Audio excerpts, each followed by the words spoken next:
وہ لوگوں سے کہتے تھے سَيُغْفَرُ لَنَا،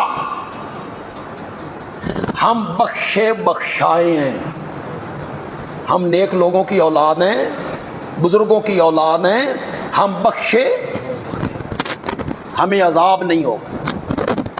پھر انہوں نے لوگوں کے ذہنوں میں ڈالا لَن يَدْخُلَ الْجَنَّةَ إِلَّا مَنْ كَانَ هُودًا أَوْ نَصَارَىٰ، جنت میں صرف یہودی جائیں گے، اور عیسائیوں نے کہا کہ جنت میں صرف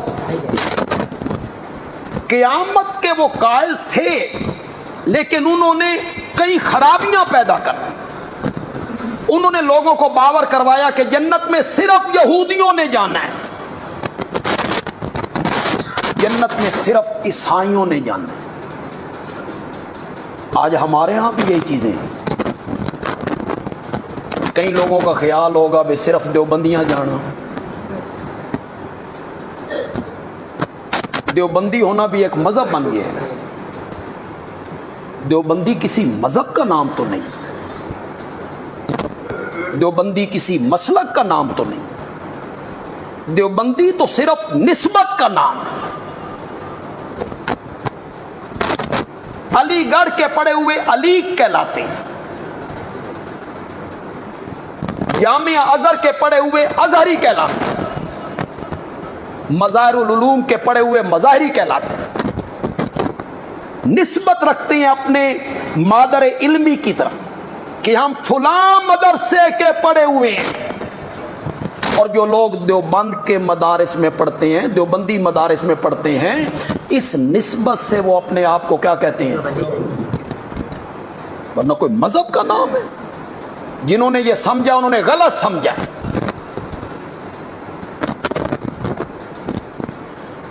اگر جنت میں صرف دیوبندیوں نے جانا ہے تو عرب والے کہاں جائیں گے؟ دیوبند کو بنے تو 150 سال ہوئے، اس سے پہلے کے مسلمان کہاں جائیں گے؟ اگر جنت میں صرف بریلویوں نے جانا ہے تو عرب کنٹری میں ان کا نام و نشان بھی کوئی نہیں، تو وہ کہاں جائیں گے؟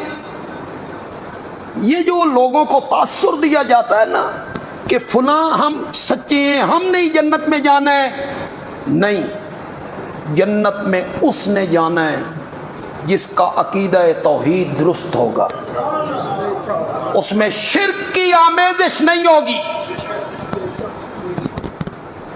اس کے عقیدے میں شرک نہیں ہوگا، اعمال اس کے صالح ہوں گے، اللہ اور اللہ کے رسول کی پیروی کرے گا، اللہ اور اللہ کے رسول کی اطاعت کرے گا، قرآن و سنت کے مطابق اپنے عقائد کو سنوارے گا، چاہے وہ جہاں بھی رہنے والا ہو اس کے لیے رب جنت کے دروازے کھول دے گے۔ پہلے بھی میں نے ایک دفعہ یہ بات کہی تھی، اس پر کچھ علماء اہل حدیث نے تبصرے کیے، فیصل آباد کے ایک بریلوی عالم نے بھی اس پہ تبصرہ کیا کہ بندیالوی نے یہ بات کہی ہے۔ اہل حدیث عالم نے تو کہا بھئی بندیالوی خود من گیا بھئی دیوبندیاں جنت وچ نہیں جانا، اساں بندیالوی نو دعوت دینے کہ اہل حدیث ہو جائے۔ میں تو اس کے خلاف بول رہا تھا کہ اہل حدیث ہونا، دیوبندی ہونا، بریلوی ہونا یہ کوئی نجات کا سبب نہیں ہے بھائی، یہ صرف نسبتیں ہیں، نسبتیں۔ نجات ہونی ہے عقیدہ توحید پر۔ من قابل منی الکلمۃ التی عرضت علی امی فردها فہی لہ نجات او کما قال النبی صلی اللہ علیہ وسلم۔ میرے آقا نے فرمایا جس نے میری طرف سے اس کلمے کو قبول کیا جو کلمہ میں نے اپنے چچا ابو طالب پر پیش کیا تھا، فردها میرے چچا نے اس کو رد کر دیا تھا، جس نے اس کلمے کو قبول کر لیا یہ کلمہ اس کی نجات کا سبب بنے گا۔ یہ تو میرے آقا کا واضح فرمان موجود۔